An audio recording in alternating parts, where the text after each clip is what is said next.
I can't believe this. We've reached Friday of our greatest hits week on the Stacking Benjamin show. Oh, gee, it's been a very short week this week, but I have to say one thing. The biggest thing we did in 2022 was we made it out alive. We were successful. Our last recording of 2022.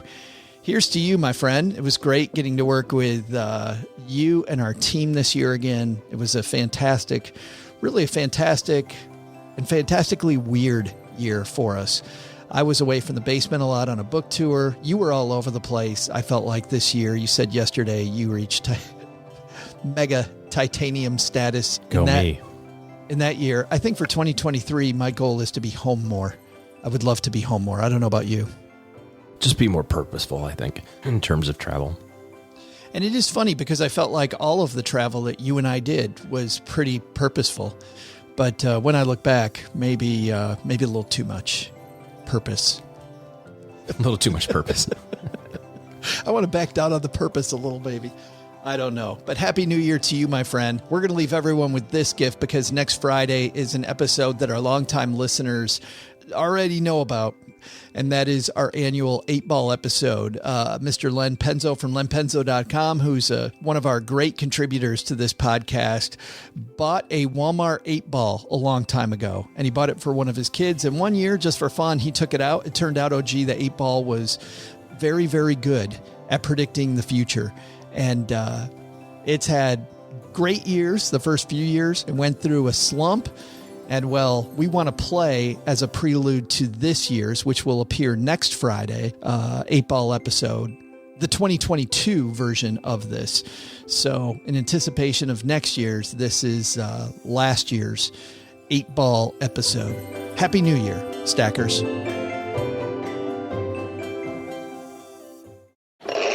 Here we go. Hold your ears, folks. It's showtime.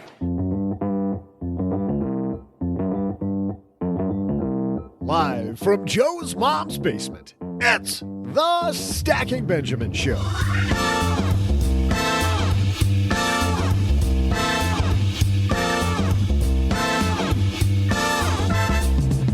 I'm Joe's mom's neighbor, Doug, and what do your psychic powers say about 2022?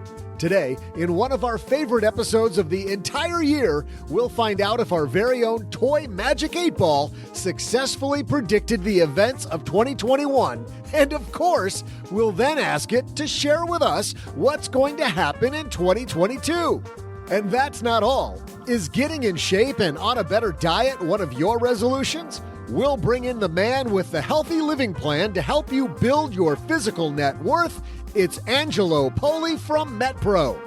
And speaking of using toys as tools, here's a guy who we refer to as the craftsman of this podcast, mostly because he's such a tool. It's Joe Saul-Sehy. Yeah, not great, Doug. Not a great way to start this episode, but hey, you tried. That's fine. Yes. Hey, everyone, welcome to our favorite episode of the year. Welcome most to you, Doug. Thanks, Joe. I just didn't know where to. I'm glad to be here. Just didn't know where to start. You know, I'm going to kill you with kindness after that open. And across the card table from me, he's sitting directly across the card table. Doug sitting on the end of the card table. Mr. OG is here. How are you, man? Happy New Year. Well, you and I have had 2 New Year's episodes by now. Yeah, we have. Happy New Year again, I guess. Yes. Amen. Thank you. And coming to us from deep under Los Angeles, it's our good friend, Mr. Len Penzo. I've been looking forward to this all year. Can't wait. The question isn't, Len, if you've been looking forward to it all year, has the 8-Ball been looking forward to it all year? Let's ask it. So for people that don't know what goes on in this episode, we might as well fill them in every year for the last how many years? And Paula, you and I were talking about this earlier. Mm-hmm. I don't know where we even came up with this tradition, how it started, but this has been. We went from monkeys throwing darts at a list of stocks to podcasters asking a Magic 8-Ball. And for a long time, Len's Magic 8-Ball was fantastic. Went through a drought for a couple of years, and last year it resumed its winning ways, and we're about to find out here in the next roughly hour and a half whether it continues its winning ways. But let's ask it. Is the Magic 8-Ball, Len, happy to be here? Well, that's a good question. Let's find out.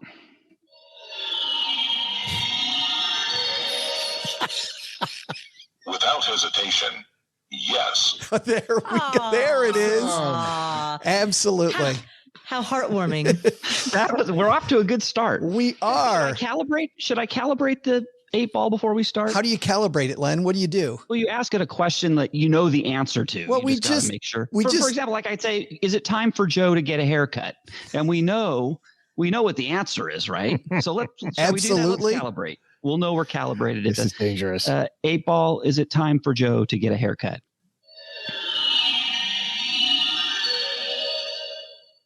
It cannot be determined at this time. That's because I have so little hair. Close enough. I have so little hair. You don't know. I think you're right. I think that is accurate. I think it's correct. And that last voice you're hearing, the woman behind the Afford Anything podcast, Paula Pant, is here. I am so happy to be here. And that is the truth. The 8-ball knows it. I cannot wait to find out. and Paula, by the way, is all dressed up just for us. She got totally dressed up for us. Very glamorous. She looks fabulous, folks.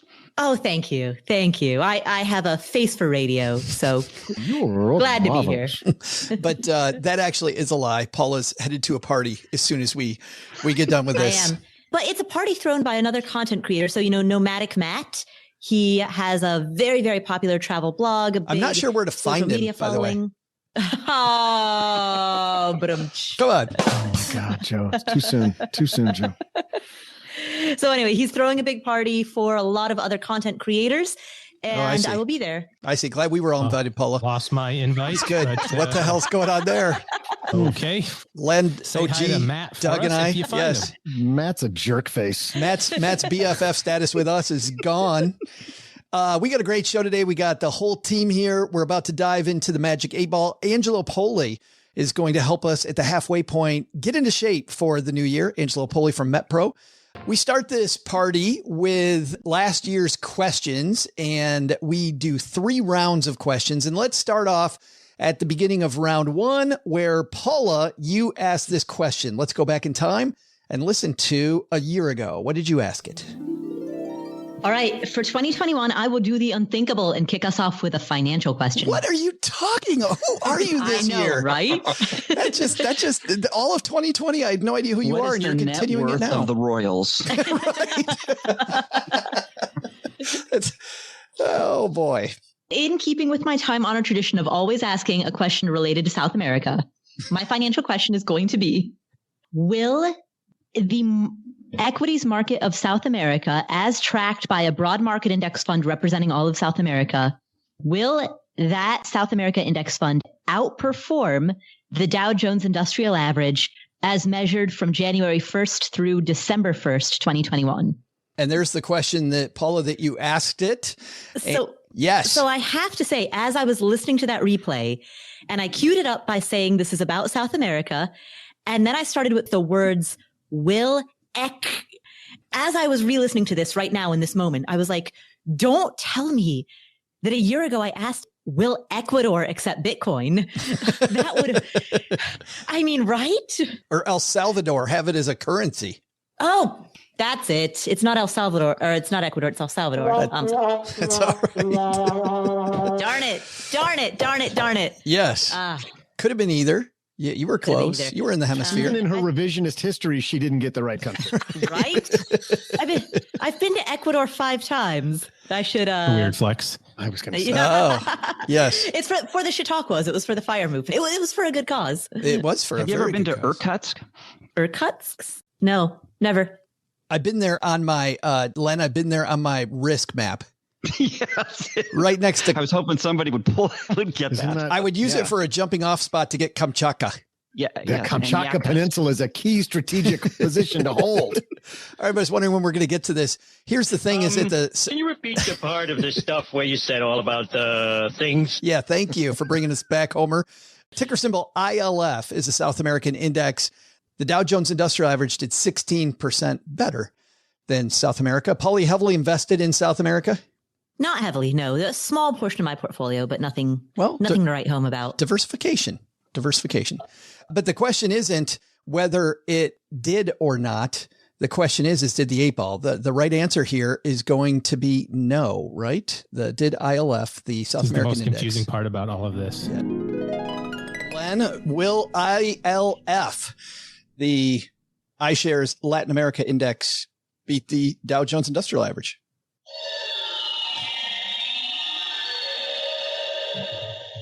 Without hesitation, yes. Wow. Oh, boy. We're off to a bad start, I see. I was wrong on that one, on its prediction. Who knew? Are you guys surprised at all by how well the U.S. stock market did this year? Yes. Yep. I Yeah, mean, absolutely. not to disparage the U.S. It just this was an unusually good year in stock market history. And it's funny because so many people have been saying the end is nigh for so long. And we got Who another. would that be? Why'd you look at me when you said that, Joe? I love how we're the Brady Bunch here and OG's pointing straight down at Len. Like who would that be? The Magic 8-ball, though, off to a little bit of a rough start, but hey, that's only one question and we've got 12. So let's keep the ball moving here. Len, you asked the second question, which was this.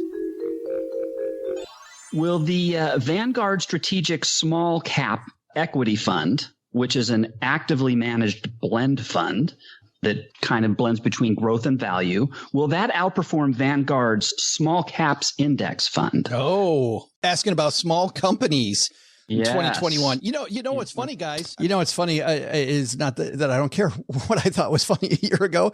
Let's talk about what's interesting this year, Len. I like your premise there, and I was queuing it up, and I think a lot of people didn't hear. You're really interested in 2021 in active investments versus passive investments in the same sphere. Yeah, exactly. Yeah. So I wanted to see basically who would active or passive would do better. Yeah. So boy, and my thought was active. I thought this would be the year for active investors, but I bet you the passive did better. I don't know, but well, guess what? The Vanguard Strategic Small Cap Equity Blend Fund at the time of this recording had done 29%. That's the Strategic Small Cap Equity Blend. The Vanguard Small Cap Index is plus 12. So which one did better? The active did better, right? The actively managed fund did way better. Did far better than the small cap index did this year. I don't know if that's not important, Joe. What's important is what did the 8-ball? That is exactly. Yes. Well, we're about to find out here in just a second. Will the actively managed small cap blend fund beat the small cap index? Here we go. Definitely yes. Wow. Bam. There we go.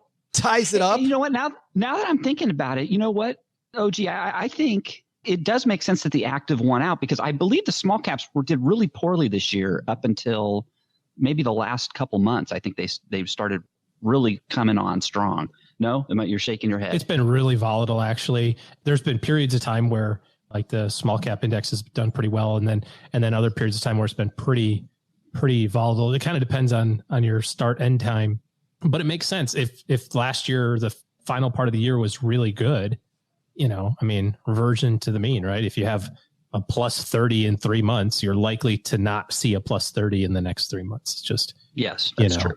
Not going to happen. It's also interesting that you picked the small companies because I think if there was going to be outperformance by active management, it would happen in the small companies.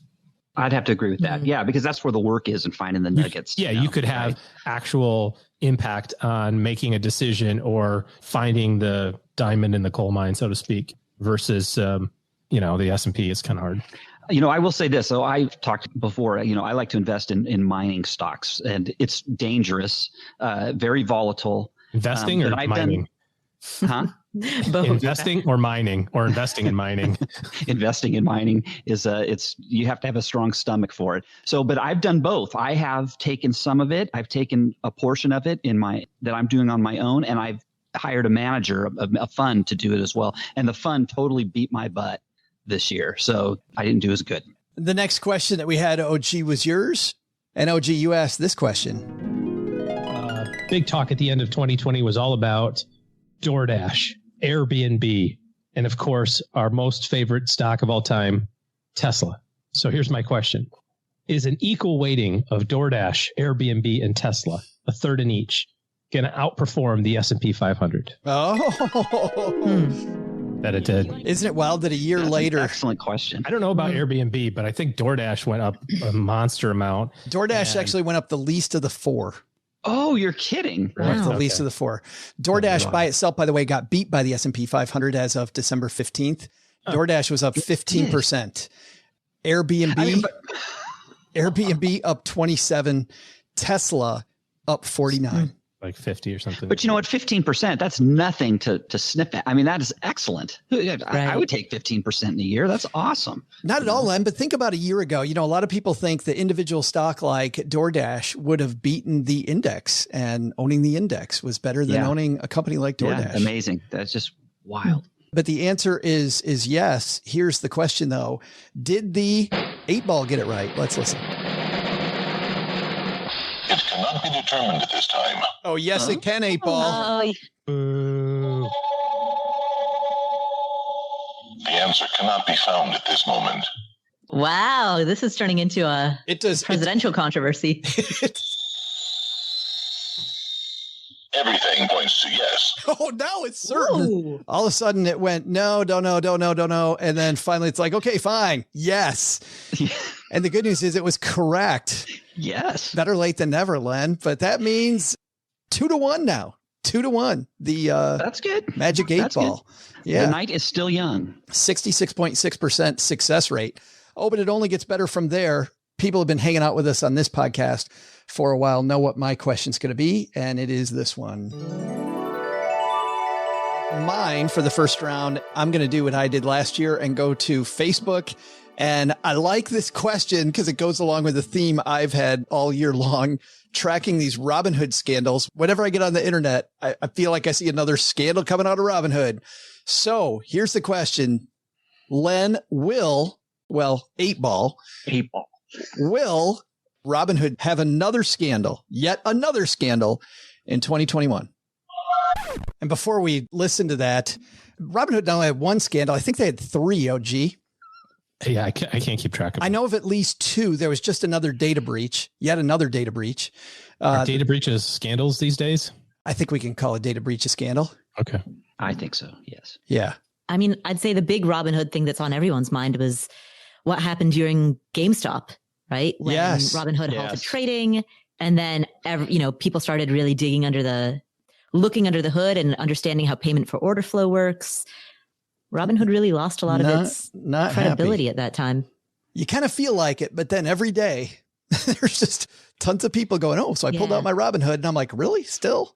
True. But there was a congressional investigation that opened up right after the GameStop AMC, like the Reddit takedown of Wall Street. And it was a year ago. It was a year ago at this right time. on that. And yet still the company survives and thrives. Well, but that's not the question, is whether they're surviving. Was there a scandal? We said, yes, there is. Did the 8-ball say, yes, there was another scandal? The answer you seek is yes. Well, bam. Wow.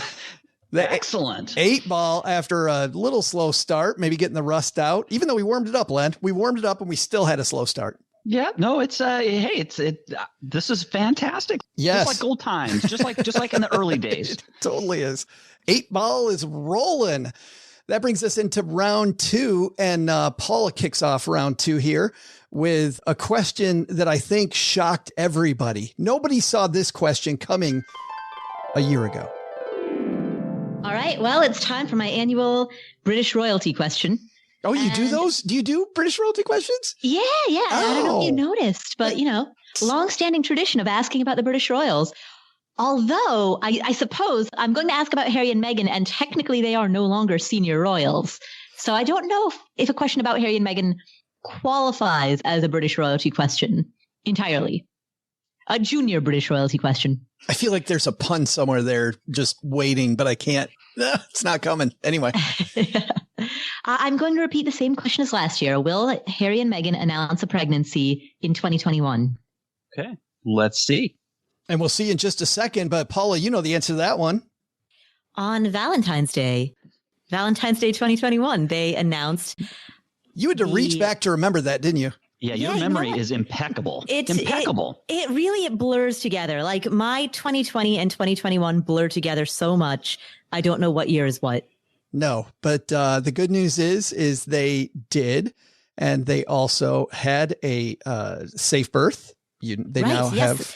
So they gave birth to a daughter whom they named Lilibet. Lilibet is a play on Elizabeth, named after her grandmother, Queen Elizabeth. So her name is Lilibet Diana. She goes by the nickname Lily. But here's the question now for 2022, and I can't wait till we see this. I don't think a Harry Meghan question is a royalty question anymore. Correct. Yeah. Well, they are junior royals, but they are no longer senior members of the royal family. Yeah. So big change. They have also publicly announced that they're not having any more children. They're having Archie and Lily, and that's it. So, Len, I think you and I have publicly announced that as well. Never say never, Joe. I'm not going to keep trying, though.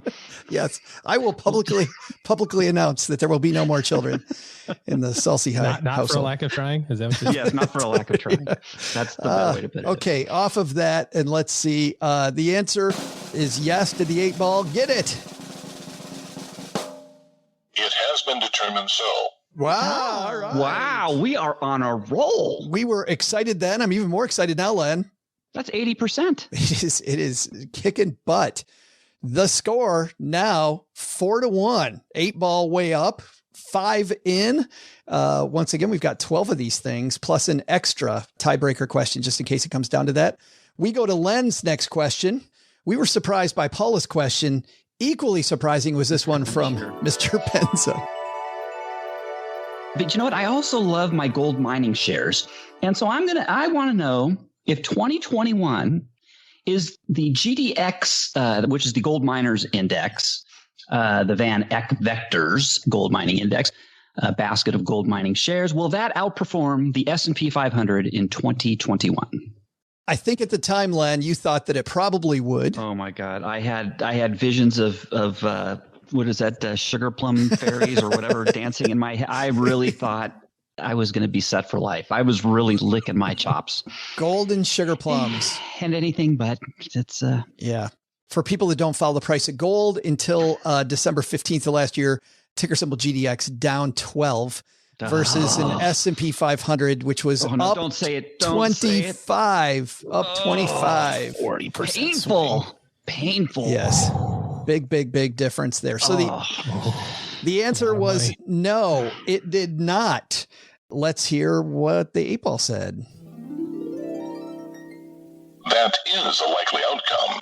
Oh, I like it. Well, the 8-ball, I think after being up 80%, Len, getting one wrong. Got 4 in a row. It's good. Yeah, after a big 4 in a row. I hope that's not a harbinger of what's to come. So let's 4 and 2 at this point. But gold, if we're looking at inflationary pressure in 2022, Len, maybe next year, huh? Well, things sometimes you have irrational markets. I mean, if you look at the real return on bonds on the 10-year Treasury bond, it's deeply negative right now. If you look at the CPI, which is, I think, came in at minus 6.8%, and then you have the 10-year bond, which is delivering a yield of 1.2% or something. We're looking at a negative, a real inflation-adjusted yield of negative 5.5%. That is the most negative it has ever been. I think maybe it was one more time back in the 70s, but that's when precious metals usually thrive under negative real rates. And,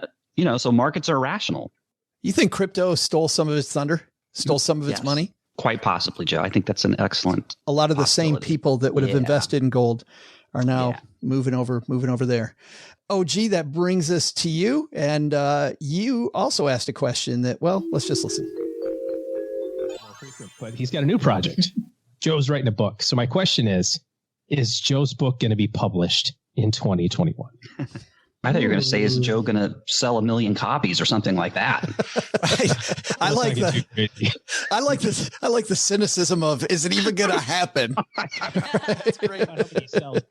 That's believe it or not, somehow on December 28th, and I found out from our publisher that almost didn't happen. In fact, when I got my copies of Stacked, I found out Nina, our amazing publisher, said, I decided to keep you and Emily out of the loop. All of this supply chain stuff where we almost didn't have the launch day on the 28th, but the launch day happened. Thank you. And we're well on our way to 1 million copies for those of you that were wondering there. You're on your way. But if you want to help, stackybenjamins.com/stacked. If you'd like to give it a little boost. Buy one and get another one for the same price. Yeah, it's an amazing deal. Yes. Buy one, get one. Buy one, get one. 2 for the price of 2. Get 8 for the price of 2. Better yet, Paula, 18 for the price of 18. Yes. The gift that keeps on giving. All right, let's hear what the 8-Ball thought. Was the 8-Ball cynical about me? The signs say no. I told you, 8-Ball. Told you. 8 ball of little faith. Take that, 8-Ball. 8-Ball's becoming a cue ball. All of a sudden, we go from up 4-1 to it's 4-3 now, and we're starting to sweat it out. I'm thinking, by the way, Len, just as an aside, for the people that have only been with us for a few years, we changed up 8-Balls. We went from the old fashioned shake it up 8-Ball to the new electronic 8-Ball. And I got to say, the new electronic 8-Ball hasn't performed like the old shake it up one did. But the shake it up one, Len, got so bad, we couldn't read it anymore. Remember? Well, yeah, what happens is it was foaming. The liquid inside would foam, and I couldn't even read what the dumb thing. I have it right here. I'm holding it, but I still keep shaking that thing with your right hand too much, Len. Yes. All right, now, Doug, come on, buddy. That's an innocent question. But and it you was are foaming right. too much. The traditional 8-Ball did much better than the new guy on the block, the new kid on the block. All right. Still has to prove itself. Well, next question. Let's see if it turns the corner, because I asked this next question. This was not my question. This came from our friends in our Facebook group, The Basement. Laura asks this question in our Facebook group, The Basement. She says, will Victoria's Secret in 2021 make matching mask and thong gift packs for the holidays? Such a great question. And I don't know, Len, when you were shopping for the honeybee, did you see any matching thong and mask combos? No, I didn't. Our producer Karen, I really want to know what the answer to this question is. Our producer, birthdays are coming up. Our producer Karen, who did a ton of legwork, and big props to her for helping us out with this, because there was a lot of data to look up. The answer was no. However, they do sell black masks and they sell black thongs, but they never put them together for a matching gift set. So we think Victoria's Secret missed a huge marketing opportunity there. You should consult for them. We should. You know what I was thinking? Well, they missed an opportunity, but did the 8-Ball get it? Let's listen.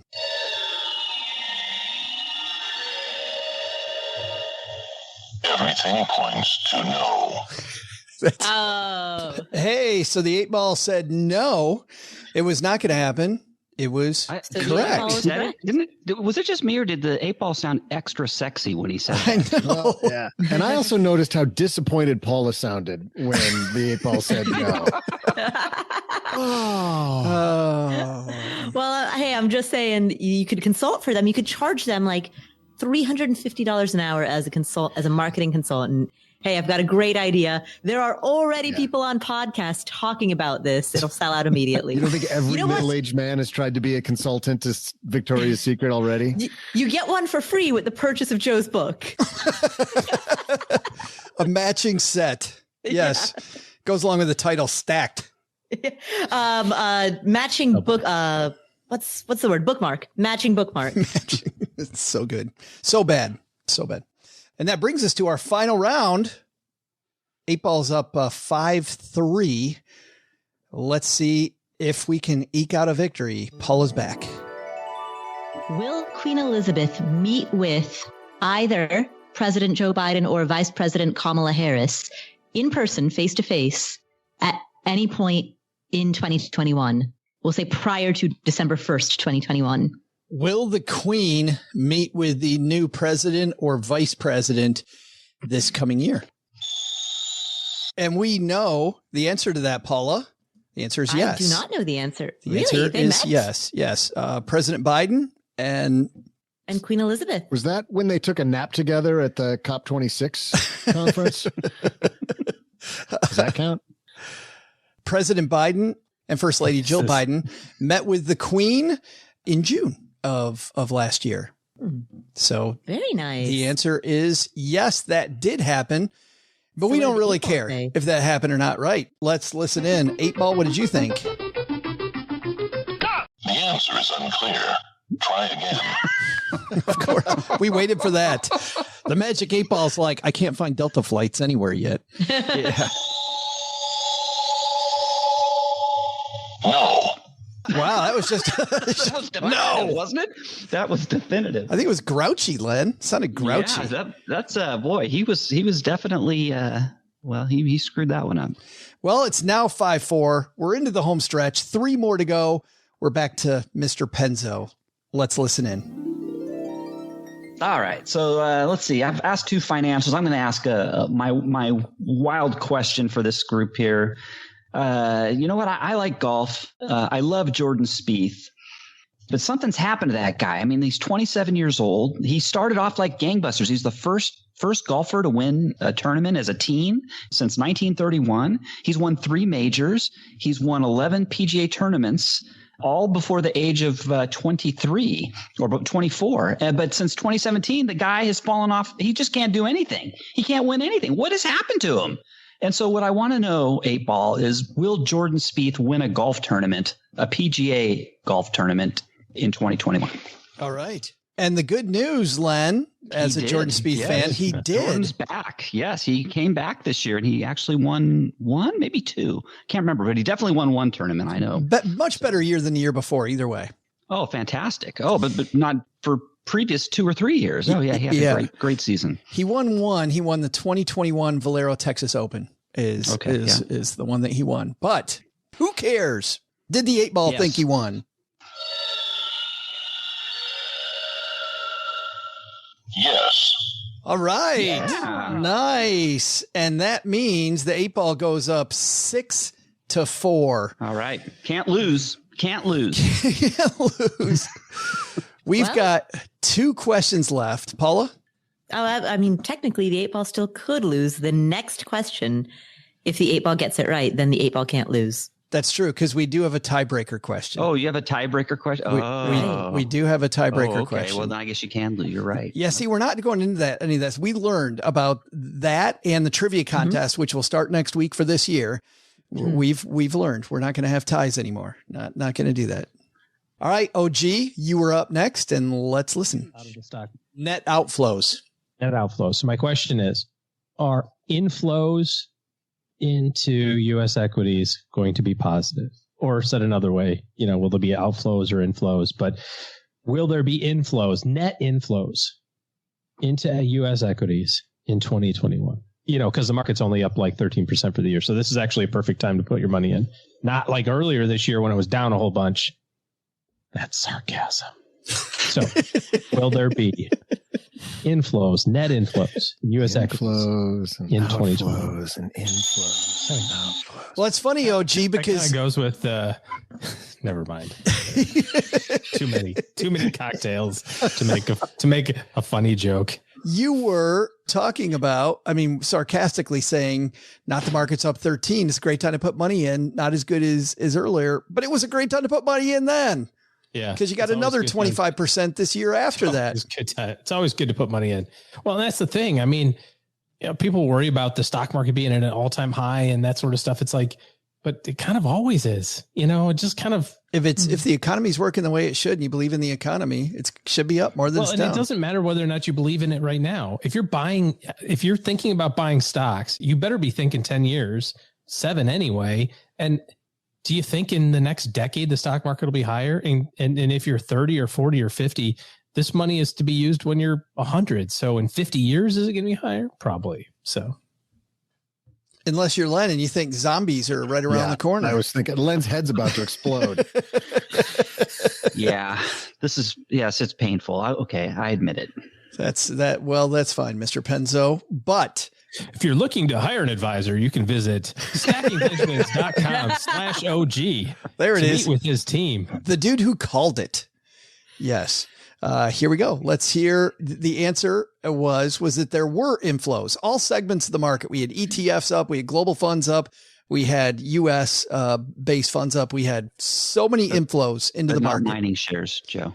But there were probably not mining shares. But not gold. Gold might not have done it. But let's listen. Does the 8-ball get this one?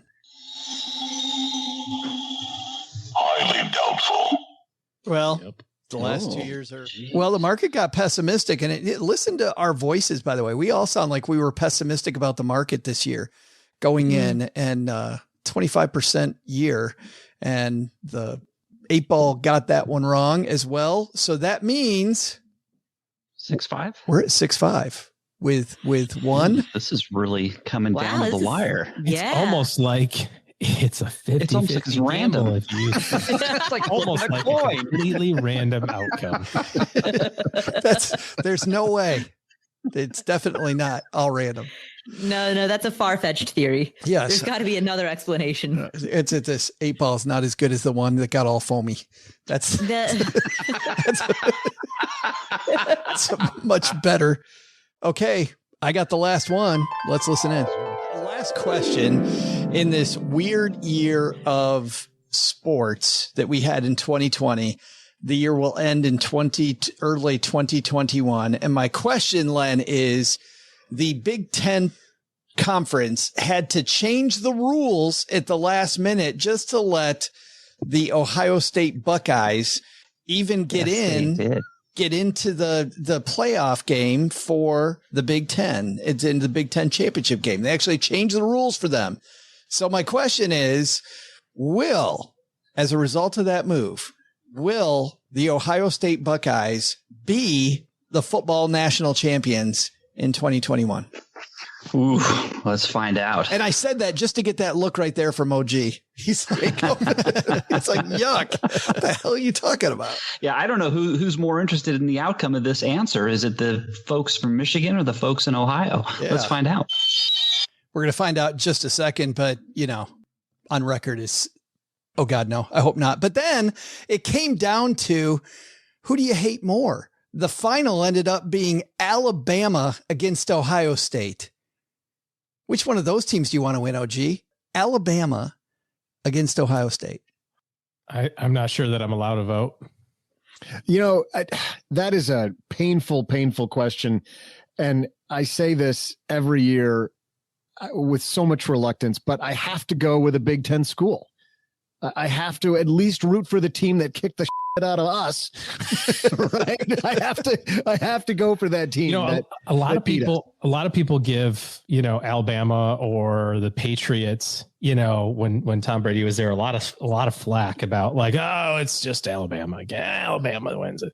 There's a great documentary, I think it's on HBO, between Bill Belichick, who's the coach of the Patriots, and Nick Saban, who's the coach of Alabama, and them talking about like how they prepare their kids and their team. I guess they're, men, but how they prepare their team for football each year. And the fact that, you were good last year, you won last year. Now what? And, but Saban's telling all his players, he's like, you're not earning your salary. You gotta, if you want to earn that big old salary. Oh, wait a minute. You can tell the guy in the group that's from Michigan State that's still sour about a coach that led you to some pretty good wins and then decided, hey, I want to move up in the world. I'm going to keep going, and not sour at all. He said something that was, we don't have to get into that. He said something that was very true about Michigan State that I agreed at the time. That isn't true. The stepping stone. No, the fact that Michigan State will not do anything until they stop worrying about what the hell's happening in Ann Arbor. And once, right after that was the rise of Tom Izzo and then of Mark D'Antonio, and it became all about East Lansing. And once that started, there was a whole different ballgame. Let's be clear. There was a pretty wide gap between Nick Saban and Mark D'Antonio. There was a lot of little brother time between guys. Are we doing this now? I'm just saying we didn't worry about it then. Yes. Paula, do you want to weigh in on this? What are you thinking about Michigan State? Just hit the counter. I know, right? It's like I'm trying to get to a party. To get to. Can we wrap this up? Gonna go get a snack while you continue discussing. My head's still in the British Royals. So that's right. More importantly, across the pond. What happened with the Magic Shaker ball? Well, first of all, the answer, we should tell people the answer. Yeah. Ohio State couldn't keep up with Alabama. It was 52-24 was the final. So the answer was no, Ohio State was not. Yes. So, and by the way, that's not me. That's OG. Just all you Ohio State fans, just send your hatred to OG@stackingbenjamins.com. All right, let's find out who this was. Was the 8-ball right? And is it going home victorious, or do we have the playoff game?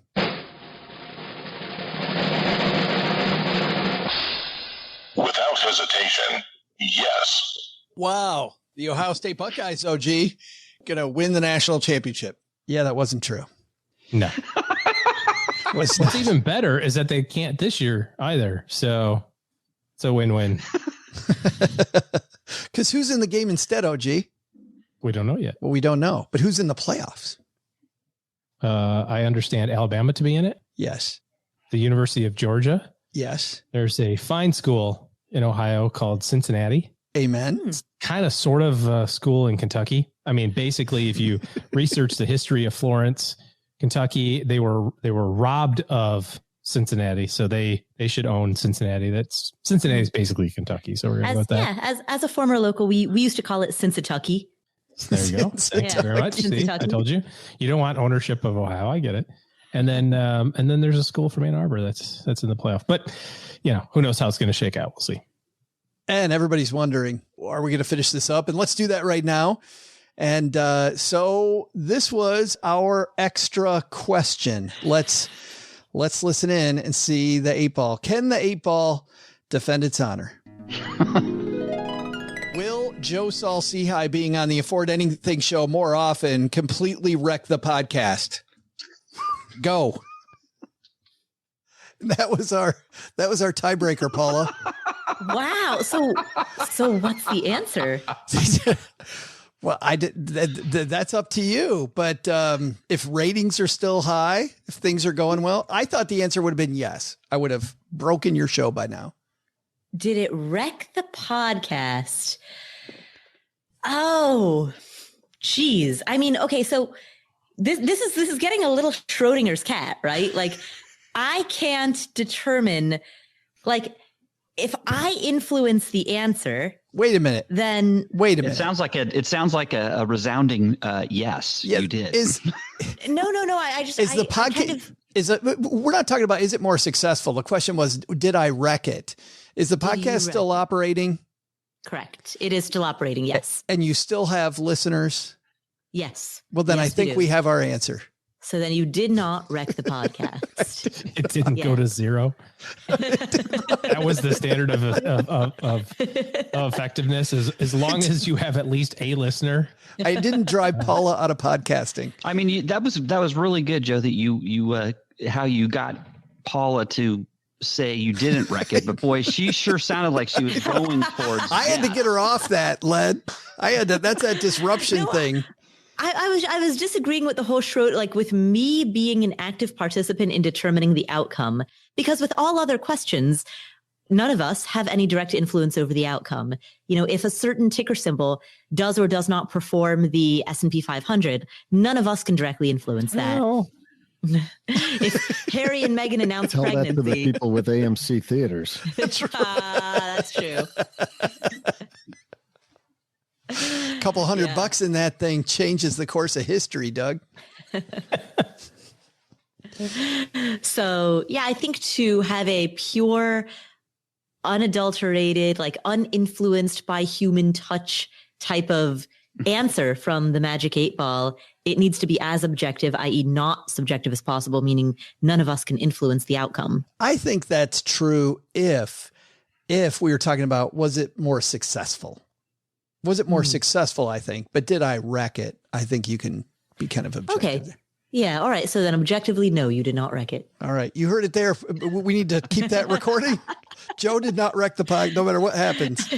You print that on your book? Yes. This guy didn't wreck my podcast. Did not wreck Paula's show. Buy Stacked. Available everywhere. All right. Let's see what the 8-ball said. Is the 8-ball on our side or not? The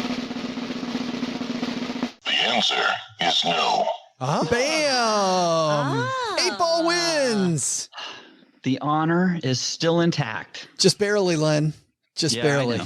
Yep. You got to believe the magic quarter next time. You got to believe that thing was looking at the dumpster on the corner going, I don't want to end up there. Holy smokes.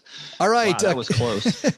Coming up next, Angelo Poli going to get us all in shape for 2022. Get that 2022 body moving. Time to get ourselves Angelo moving. going to wreck Joe's podcast. The answer cannot be found at this moment. Well, you know what? We're going to learn in the next 10 minutes. Joe and OG's podcast. In the next 10 minutes, let's say hi to Angelo Poli.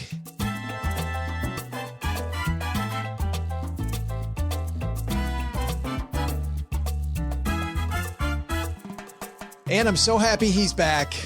The man behind MetPro back here to help us kick off 2022. Angelo Poli is here. How are you, my friend? I am doing great, Joe. Great to be back. Always love chatting with you. Well, likewise. And I got to tell you, our community, when we told them that you were going to be on this episode today, responded like they always have, with people just can't wait to hear this. And you were telling me earlier that the trend is a little different this year when it comes to health and wellness. Tell me what trends you're seeing in the community. So seeing a big uptick in basically just everyday people, maybe folks that didn't have a previous history in sports or athletics, deciding, after the last couple of years we've had, I'm ready to get in shape. I'm ready to take control of my health. A lot of people who are saying they're ready to take control of their weight. A lot of people saying, even though I may not have a gym membership or I may not be participating in the same program I used to, they're diving back into their fitness. And it's awesome. We'll take the silver lining. Last couple of years have been rough, but we'll take the silver linings that come out of it. And it's really neat to see people coming out of the woodwork and saying, this is important to me, and recognizing I don't have to talk them into it. I don't have to prove it to them. Yeah, I feel like for me, it's because, we're all working from home, and the stories I'm getting from people I interview, we're working from home and we want to get that routine back that we used to have. That's it. Go to the gym, get out, get moving, and the rest of your day feels better. This as well as anybody. You get out there, your day is much better. You and I have had this conversation multiple times, often with my executives, my professionals, and basically just people who are hardworking and focused in their mindset. I'm always having to talk to them and say, hey, Johnny, it will affect your bottom line. You will actually be more profitable. You will actually be more productive. It's not just a cliche, but when you're feeling good, you have more energy. Even, hey, I'm looking good today. It all spills over into your productivity. When you're feeling well, it dives in. What's different now is I don't have to talk people into it. I'm getting these calls, gals saying, I'm at home. I'm willing to exercise. I need to do whatever it takes because I've been sitting at home for the last 2 years and I am ready to feel good again. And so people are diving in and doing it. Okay. So on Monday, we had Ramit Sethi help us motivationally get into the new year. That was a fantastic episode. On Wednesday, Aaron Sky Kelly helped us get out of debt. Now, Angelo, no pressure. Help us get into shape. Where do we start here? It's a new year, new me. Where do I begin? That's it. Well, you know me, Joe, I'm bottom line guy. I like to, give me the bottom line. What's going to make the greatest impact? And so the answer is going to be having a strategy that is specific to you and is not random. That's really what it boils down to. So we've seen the trend in the last year and a half. We've seen a lot of innovation from technology, which is great, by the way. I'm a big fan of that stuff. You got genetic testing, you got blood testing, you've got allergy stuff. You can do your sleep monitor. You can do your the palm of your hand. These are great things for wellness. At the end of the day, what people still need and what people constantly, day in and day out, are still coming to me for is what's the strategy? Because when it comes to health and wellness, having additional indicators and markers, they really help you make wellness-oriented decisions.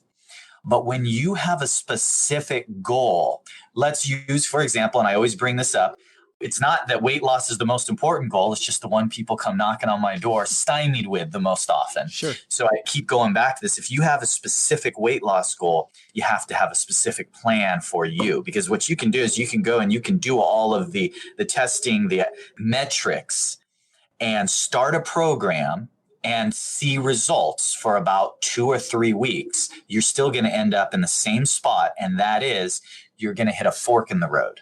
Everybody hits that fork in the road. You know what the industry calls it? They call it a plateau. And it just simply means you've done good for your body. Your body has now acclimated to those good deeds. Duh. Something else has to change. And you can have the greatest, most scientific program on the planet, or you can go to Barnes and Noble's, put your hand over your eyes, pick a book that says lose weight with, go home and try it. And guess what? In both cases, you're going to probably see progress for 2 or 3 weeks. And then your body acclimates to it. So having a strategy that says, if this, then that, once you hit that ever guaranteed plateau, having a strategy that says, okay, here's what I'm going to do next. When I reach this point, I'm going to add this with the exercise. When I reach that point, I'm going to change this with my macronutrients or modify my calorie intake or adjust my meal plan. That's based off of when and how you hit plateaus and when and how we can break plateaus for you. That's the key. Have a strategy, work with someone that can help you with that strategy if you don't already know it. And if you already know the strategy, write it down, commit to it, and then look back each week and go, okay, if I were to show someone my activity log, if I were to show someone my food log, would they be able to guess what my goals have been this past week? Mm-hmm. Yeah. Would they be able to say, oh, I see what you're eating. I see what you're trying to do. Or would you need to tell them you were on a plan to build muscle, or I was on a plan to lose 20 pounds? It's almost like we talk about people. If you really want to get your financial house in order, think of yourself as a public company where every quarter you have to go to your investors and go, hey, here's what we did last quarter. Like all of a sudden these goals become less. So I love the accountability piece of that. Another piece that I like though, is this idea of looking at the second domino. Cause to your point, I think a lot of investors do the same thing. They look at the first domino, but you're already looking ahead of, hey, we know a plateau is coming down the road. How do we avoid this situation altogether? Yes. So people have asked me, they said, Angelo, what is MetPro? Short for metabolic profiling, because I've been on your diet before. I'm like, I don't have a diet. It's not a diet. No, this is a process. So when I'm explaining people what we do at MetPro as coaches, I'm explaining a system of rectification, and you hit the nail on the head when you say looking at the second domino. You have to do that with financial planning, with anything else you're doing, looking at the big picture. So when you're listening to an expert or a guru that's talking about health or fitness or weight loss, I'm going to give you 2 truths to consider. Here's 2 truths. The first truth is this. The meal plan that causes all human beings on planet Earth to lose weight the fastest is this. You ready? Water. That's the meal plan that causes the fastest weight loss on planet Earth. In fact, any ingredients added above and beyond water slow that process. That's a truth. Now, here's the problem with that truth. The second truth is every day you only eat water, you are one closer to death. That is also a truth. We call it starvation. You can't just stop eating. So where is the rectification between the fact that I have to eat in some way, shape, or form less with the fact that I can't stop eating? That's where the strategy comes in. So when we talk about all these fancy terms, like people have heard me talking about baseline testing and figuring out where your macronutrients are, we're not just looking at what's a good or healthy meal plan. We're looking at where can we start, so that way we have steps 2, 3, and 4 to keep you progressing. And again, some people, their goal isn't weight loss. Their goal's energy, improved health, and vitality. Yeah. But if your goal starts with, I want to shed the extra pounds and I want to increase my energy, then that's where that specificity comes in.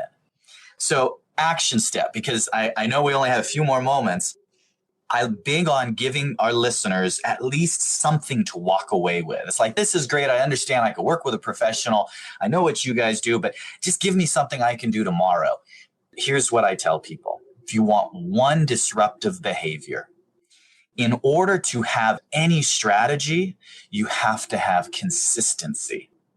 So if I say to you, what's your preferred method of clean eating or weight loss or athleticism, whatever the case is, if you don't have a routine that's consistent, you don't have any strategy. It's a program with an identity crisis. So to fix that, start with just 2 things: consistent lunches and a mid-afternoon snack. If you can just do those two things, and when I say consistent lunches, I don't mean the rest of your life forever to the end of time. Just if you can say for the next 2 or 3 weeks, 3 out of 4 days, I'm going to have a consistent, healthy, clean lunch. And 3 out of the 4 next few days, I'm going to prepare a healthy, clean afternoon snack. Just doing that will be massively disruptive in many ways to your progress, to your daily routine. Because if you have lunch and you have an afternoon snack, that means likely you're going to have to prepare that snack and that lunch when you're having breakfast. So you're not going to miss breakfast. If you had breakfast and you've had lunch and you've had a mid-afternoon snack, you're not going to have low blood sugar when you're ready for dinner. And when you get to dinner, you're not going to be so hungry that you're as likely to overeat. I say as likely because chocolate still tastes good. Right.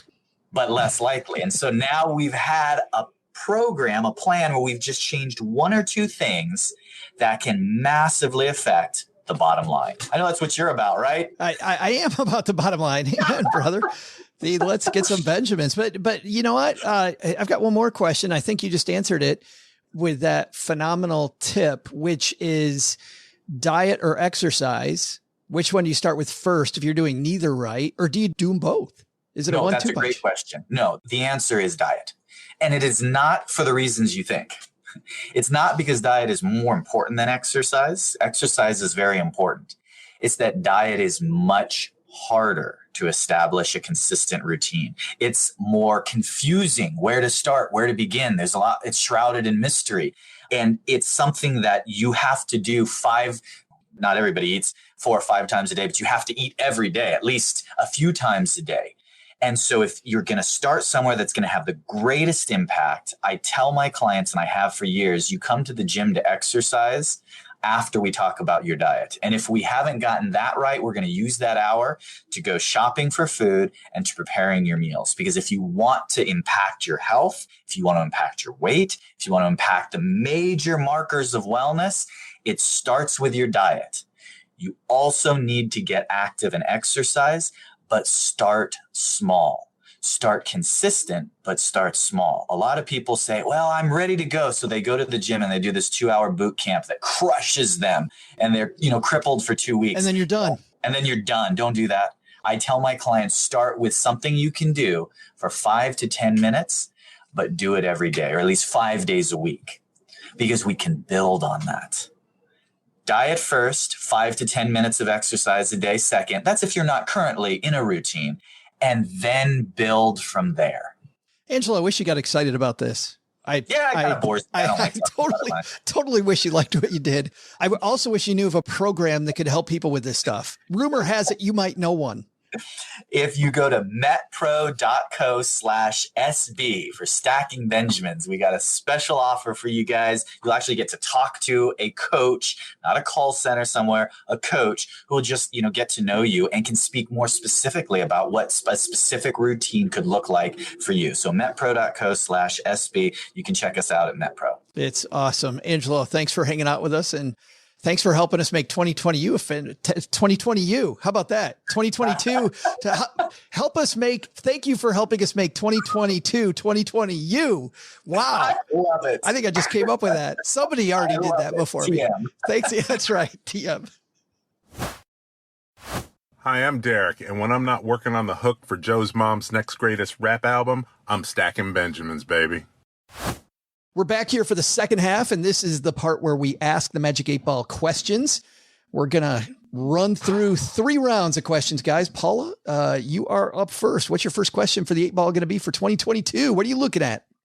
All right. We know that El Salvador is the first country to accept Bitcoin as an official form of currency.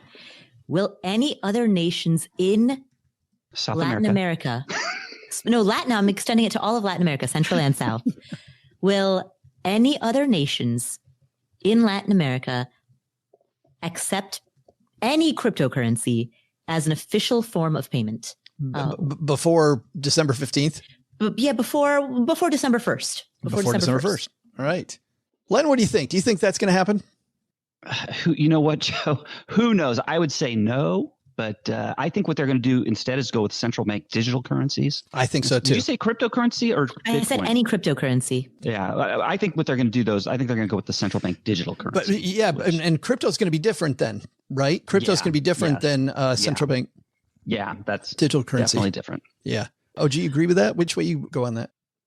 I have no idea as to whether or not any country. That's not how this game works. This game is all speculation and. How's about I don't care? Okay. How about you flip a coin and then give us an answer? Yes, and then go. Yeah, absolutely. All right, Mr. Penzo. The question, Paula, is. Do you want me to ask it again? Absolutely. Right. I will ask it to the Magic 8 Ball. Len, does your Magic 8 Ball have a brand name? Mr. something? Mr.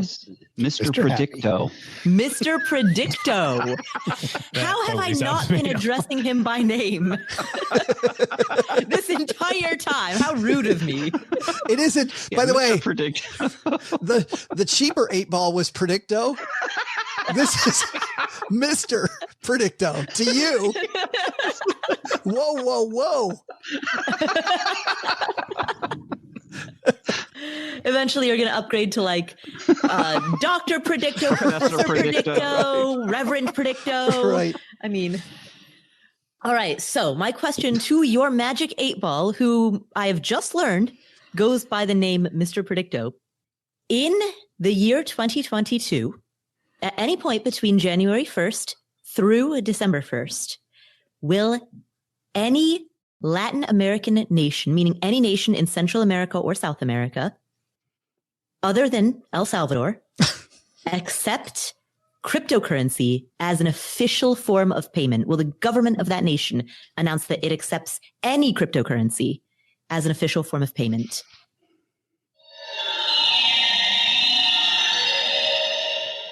Definitely yes.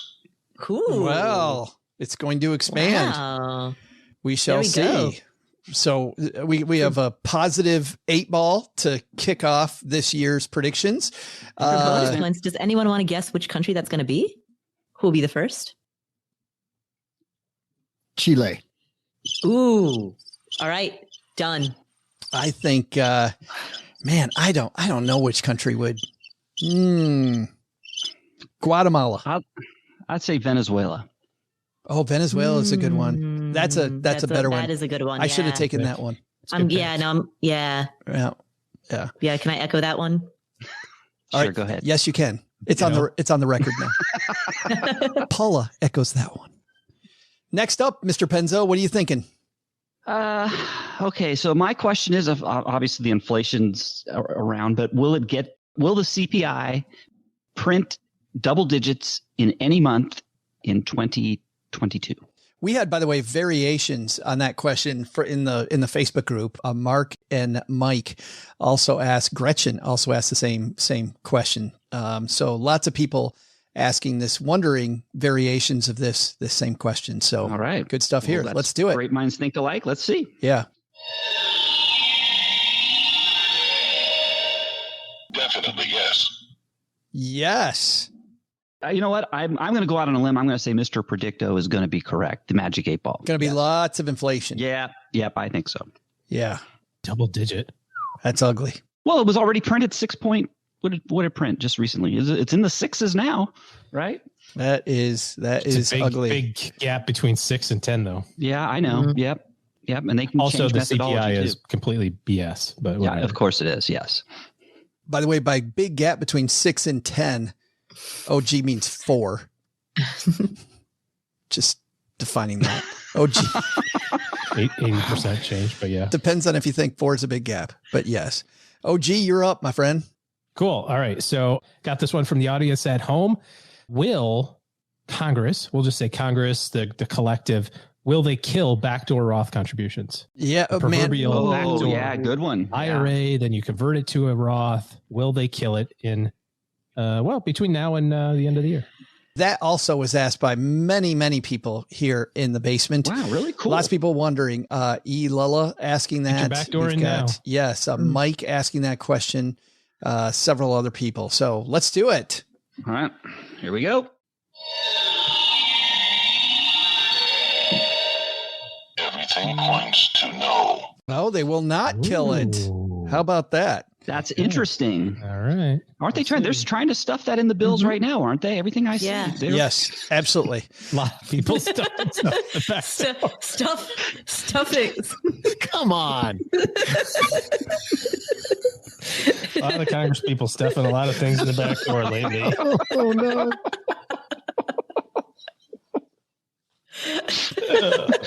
It's going south. Yeah, they are. Oh, wow. Yeah. All right. What's the matter with you people? You started it, Doug. When Doug is I saw you giggling like a schoolgirl. But I didn't say it out loud. You were all like, you couldn't even. You said it with your face. You're like, I just think it's amazing when we have a recording where Doug's the adult in the room. He's not. He started it. He wasn't. That's a good point. All right. Now we're going to keep this ball rolling. And everybody's, I swear, every word I say, people are looking for a euphemism. Oh, is that a euphemism? But we are going to keep this ball rolling. I've got a great question here that I will ask from Wesley. Will the Fed have more than one rate hike in 2022? I think that's a great question, Wesley. So we're going to ask that one. I do think they'll have more than one rate hike. Len, I think you think so. I'm not so sure. I think if they do, I think they're going to reverse course. I don't think they're going to get very far in their rate hiking. I really don't, because you hike the rates, that impacts the stock market. And I don't think they want to see that drop. I don't know, man. So, if you're predicting high inflation and not many rate increases, that's really their Paul Volcker action. Only jack up the rate. They can't raise rates high because this is way different than in the early 80s when Volcker was there. You know, we have a $30 trillion national debt. So you can't raise rates too high now. It's not like in the 80s when we had very little debt and Paul Volcker could jack up the short-term Fed's rate. But that's the debt that we have presently, right? I mean, that's got a term to it and an interest rate assigned. They keep rolling that over. Mm-hmm. Well, let's ask the question: are we going to have more than one? We're going to have more than one rate hike next year. The answer is unclear. Come on. We will try again. We will try again, 8-Ball. We will. We didn't say Mr. I would not count on it. Oh, Len would not count on it. Len's 8-Ball agrees with him. So okay, yeah. So he's saying maybe and no more. One and done. I would not count on it a definitive no. Is that a strong enough no? I think that's a no. Yeah. I think that's all right. Otherwise, this is going to be a 6-hour podcast trying to pin that thing down. We're going to run with that. On to round 2. And Paula, that means you're up again. All right. Well, we have asked about whether or not Congress will kill the backdoor Roth. I think we should also ask whether or not Congress will kill the 1031 exchange. That's also something being bandied about. Boy, imagine the 1031. For people who don't know what that is, tell people what that means. So a 1031 exchange, it refers to section 1031 of some code. And IRS code. The IRS code, the tax code. And if you are a real estate investor and you sell a home and have a capital gain, you will not be subject to capital gains tax if you identify a property within a designated period of time and then purchase that property within a different designated period of time with the money that you use from the sale of that initial property. And so it's a way for real estate investors to sell a given property, level up or level sideways into a different property, and essentially keep selling in and out of properties, keep transacting properties without having to have a capital gains drag on the proceeds of their sales. Does the property have to be your primary residence? No, does not. So this is specifically for real estate investors. So it is different from the capital gains tax exclusion that applies to owner occupants. Yeah, so 1031 may be on the chopping block as well. So Paula, your question again. At any point in the year 2022, prior to December 1st, we'll say for the sake of having a definitive cutoff date, between January 1st to December 1st, 2022, will Congress pass a rule, whether or not it goes into effect, will they pass a rule in which they outlaw, ban, change the 1031 exchange? Paula, I'm curious, do you spell succinct with 2 C's or just 1 C? I can't remember. I want to be crystal clear so that there's no debate. Here we go. Can you ask the question one more time, Paula? Oh, boy. Mr. Predicto. The answer is yes. Ooh. Wow. We're I losing the was just glad. 1031. I was just glad he was certain in one direction or the other, so we could wouldn't have to ask the question again. No. Well, that's, man, some negativity here out of the 8 ball. Some more taxes people are going to pay. Len, what's up for you next?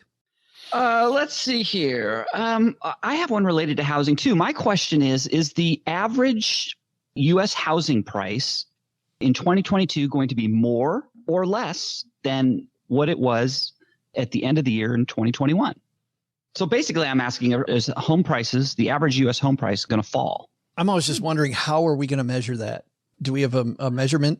Well, I know I've seen it Case before. Shiller Home Price Index? I know I've seen articles where they say the average, or it could be the median too. Yeah, It depends when he's. Yeah, we'll be able to see this. We should probably go with December 1st on this one, I'm thinking. Okay, December 1st. Because that'll just be easier for us to find. All right, our home price is going to fall. Is it going not go up? Are they going to fall? Will they be lower on December 1st, 2022 than they were in December of this year? Yeah, or of last year, actually. All right. All right, here we go. Definitely yes. Ooh. Home price is lower. So we go from we go from what we talked about, Paul, at the economy conference, which was that in some cities we're seeing prices, quote, normalize was the word they used. And you said you agree with that word, to now we've got them falling. I don't think they're going to fall. And also on that discussion, I seem to recall, Paula, you saying all real estate is local, that there isn't really a point in discussing this in a broad term. So, do we care about this answer if we're looking at an index that's national? It's the 8 ball, Doug. Of course we care. I'm sorry. Doug, you're talking as if you're actually getting usable data from these questions. Well, what the hell are we doing here, Len? Why are we even spending our time? We've been asking that for almost 10 years, Doug. We've been wondering that. Yeah. 10-year anniversary coming up this year. Wow. Wow. All right, kids. 11-year anniversary for Afford Anything. It's just amazing. Yeah. 2/22/22. Let's cut that out. Crazy. 13 for lenpenzo.com. Wow. 8. Lucky 13. What about the persistent itch? How long has that been? That's only been a few years. That's been like 4 or 5 years. 5. Yeah. It has probably been 5 years. He has to rename it next year, the really persistent itch. The chronic itch. Went on for a long time. Brought to you by Cruex. Yes. Oh, gee, that brings us to you, my friend. Okay. So over the last, 5 years, tech stocks have just been crazy, right? NASDAQ, Microsoft, Amazon, Facebook, Google, that whole deal. So very simply, will the NASDAQ, QQQ, will it outperform the S&P next year? Will the NASDAQ very close in 2021, but in the 5-year history, it's just smoking it. So will it continue its cycle of outperformance? And we've kind of seen this last quarter, the NASDAQ kind of getting tired. Yeah, I was gonna say, I won't say a tailspin, but I will say that that's been a little bit tailspin all the way down from up 30 to up 28. I know, right? but it has been the kind of the laggard here the last couple months. So let's see. Q is going to beat SPY. Everything points to no. Well, and that would tech people sell your houses and sell your tech. That would be the short-term trend there. Would match the short-term trend. So we'll see. The 8 ball thinks it's a longer trend. I'm going to go with Kathy's question from the basement here. Will the performance of the S&P 500 in 2022 be greater than it was in 2021? My goodness. Are we going to have more than plus 25 this year? Wow. This will be a question. Greedy. It's been negative so far. Let's see how negative it is now.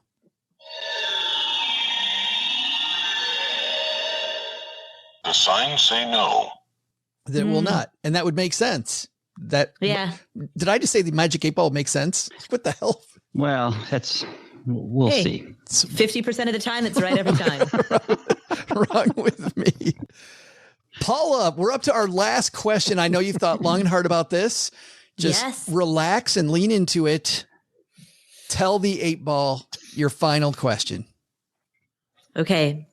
I hate to ask this, but in the spirit of asking a question about the British royal family and asking a question, with the understanding William and Kate are done having kids, Harry and Meghan done having kids. Oh, you're not going there, are you? What? Never mind. Let's see. Well, their kids are too young to get married. Yes. But unfortunately, Queen Elizabeth's health has been... You are going there. I am going there. We're going to have a Death Watch question. Wow. Yeah. Well, I will phrase it in a different way because it's also possible that she may want to step down from the demands of the position of queen. Good. This is better. I like this better. Have a change on the throne? Right. Yes, exactly. Right. Doug's had change on the throne before. It's kind of awkward. So you guys, I got to go change on the throne right now. I'll be back. It's a whole different question. Right. But being queen, being queen comes with a set of responsibilities. And, she's the longest reigning monarch. It may be the case that in order to look after her health, she decides to give up her responsibilities and pass that down to her heir and play an active role in training her heir. On the job training. So will we have a change in the throne at any point in 2022 prior to December 1st? Is that Prince Charles? Is that who's next? That is. Yes, it is. Well, so I intentionally didn't phrase it as Prince Charles because if something were to happen to Prince Charles, then it would pass to Prince William. And so I want to leave space for any change on the throne, regardless of what fate may befall Prince Charles. So if Prince Charles doesn't, then it's not the Speaker of the House after Prince Charles. If Prince Charles, for any reason, it's Newt Gingrich. Prince Charles is first in line for succession. After that is Prince William, and then after that is Prince George, Prince William's firstborn son. And then it turns out it's Doug. So and then Newt Gingrich. Wasn't there a movie like that with Goodman? Yeah, that's right. It was. That's his first name. The name of it. Goodman. Not John Goodman? John Goodman. Yes, thank you. There was that movie. All right. Are we ready? Already? Pray God. Yes. Let's do it. Will there be Mr. Predicto, will there be a change on the British royal throne at the highest level of the British royal throne? Not the lowest level. 2022, at any point in 2022 prior to December 1st? It is a strong possibility. Oh, got to go with yes. That's a yes. Yes, I think that's a yes. That's a yes. It's kind of a wimpy yes. It's a weak yes. Yes. It's like kind of uncertain, but that is a yes. Meh, sure. I thought it was pretty much a guarantee. If you say so. That's the way I heard it. Yeah. All right. Are we done with questions? Because I just love watching Len sort of fluff Mr. Predicto. The way he has oh, no. Like you get to watch this 3 more times, Doug. Yes. So Doug's wondering if you could do that slower. That would be great. Len, dinner and what you got, man? My last question, probably no surprise. It's something precious metals related. I want to know, I'm going to think big again. I struck out with the gold miners in 2021. This year I'm going with silver. Very simply, I want to know, will the price of silver pass its all-time high and then some this year in 2022? Will it reach $50 or more? Please be right or wrong. A retirement on the hook. That is a likely outcome. Oh, I like it. Len's got good news for the honeybee tonight. Yes, indeedy. Count it. We're going to the Sizzler. And we can get the appetizer. I am happy. Mr. OG, last question. Should I keep a sports theme in there? Heck yeah. Yeah, I'm not going sports, so why don't you go ahead and ask the yearly sports question? I've got 2 angles here. So I can do the sports one, which is Alabama going to win the national championship again? That's the obvious sports question. Or I could ask, is Joe's book going to be on the on the New York Times bestseller list? Oh. Well, that keeps your theme going from last year, which is it even going to show up in the light of day? Yeah. Yeah. Will there be at least one purchase of Joe's book? Not including Joe's mom. Not including mom. That doesn't include family members. Right? How many tour stops do you have? 42. And that was actually a question that I saw Rebecca has here that we were going to ask. Yes. Yeah. All right. So Stacking let's Benjamins, do by the way, stackingbenjamins.com/stacked will tell you where I'm going to be. All right. So let's do your tour then. Will Joe hit 42 cities on his book tour? Let's find out.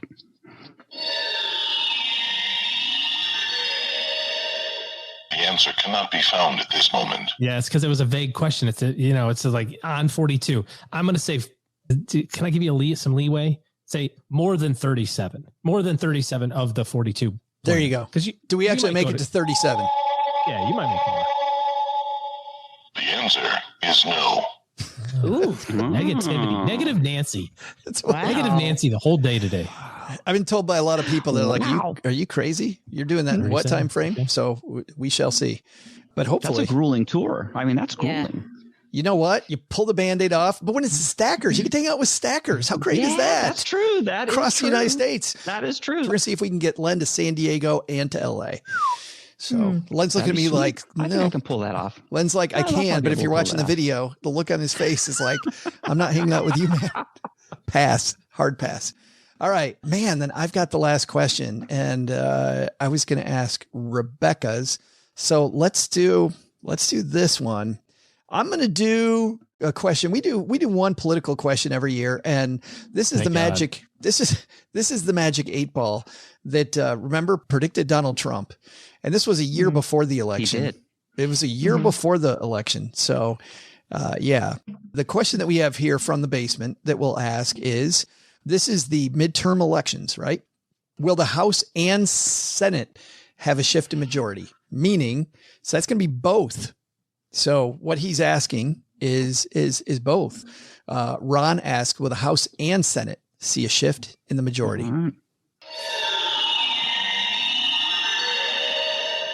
It is best not to say now. I would agree with that. I would totally agree. Want to keep our ratings high. You just shut up about this stuff. But 8 ball? The answer you seek is yes. Gonna see it. All right. Political shift in the future. All right. There it is. Hey, who's got a good tiebreaker? Where's the tiebreaker? Well, you know what I thought? Doug has been with us here for nearly 2 hours of recording, has not asked one question. Mr. Doug, he's got nothing. So vacant in my brain right now, Joe. It's just will the fog come on, Doug. You've got to have something there right now. See, themes include South America, British Royal, sports, Joe's book. Could be. I mean, you could go into movies. Sports? He didn't do sports. We never got the sports question yet, and so I will go. Thank you. We did do sport. Oh no, OG did not do sports. OG went to seduced and then abandoned. That's right.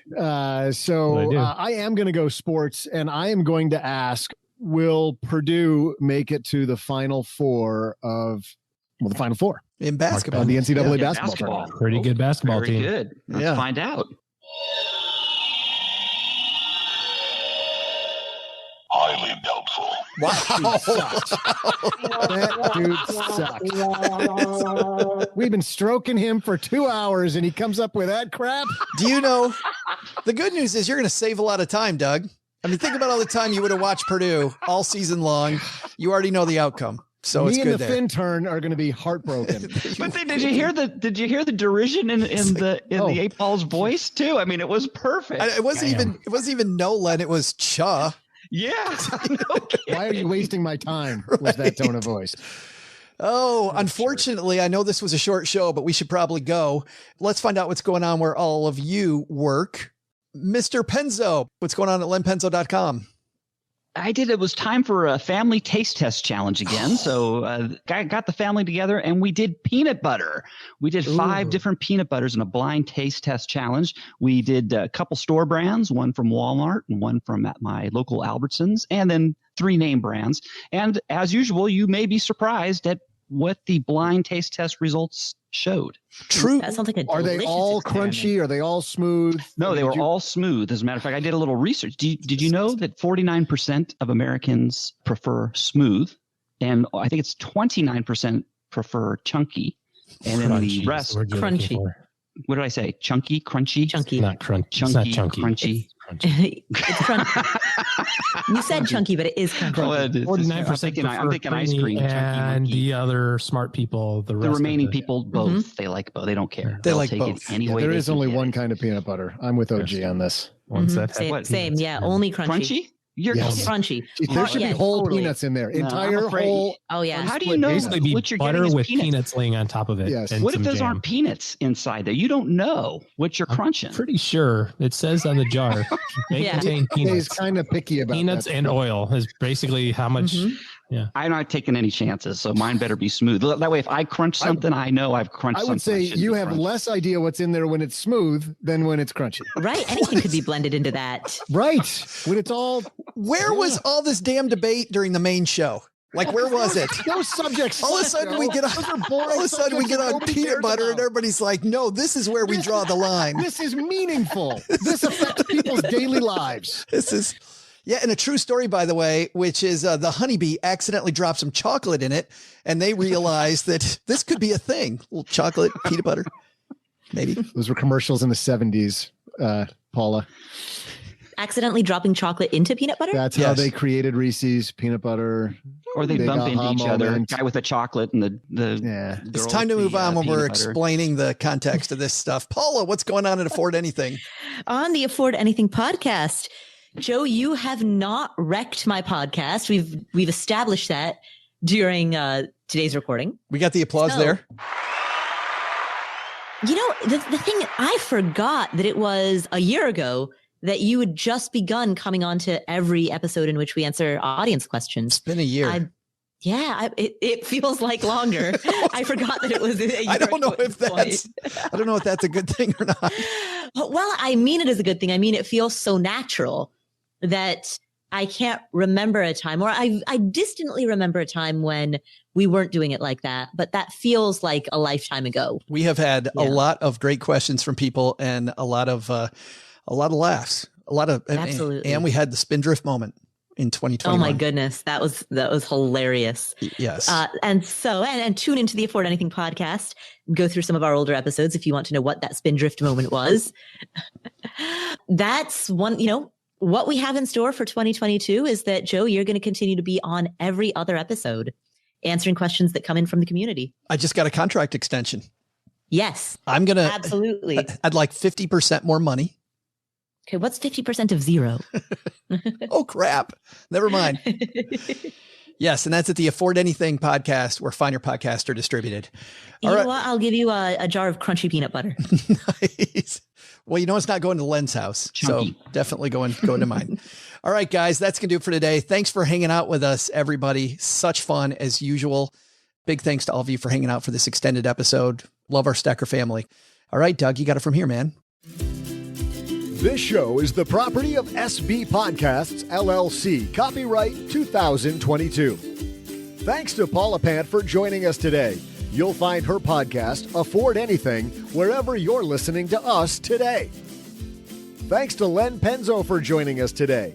You can find Len at lenpenzo.com. Thanks also to Angelo Poli from MetPro for helping you and us get our waistline in shape. Want more from Angelo? Head to metpro.co/SB. Our show is written in part by Paulette Perhatch, who helps writers power their words, their work, and their earning potential with her Powerhouse Writers Coaching Program. Find out more at powerhousewriters.com. Thanks also to our team who made today possible. Karen Rapine is our producer.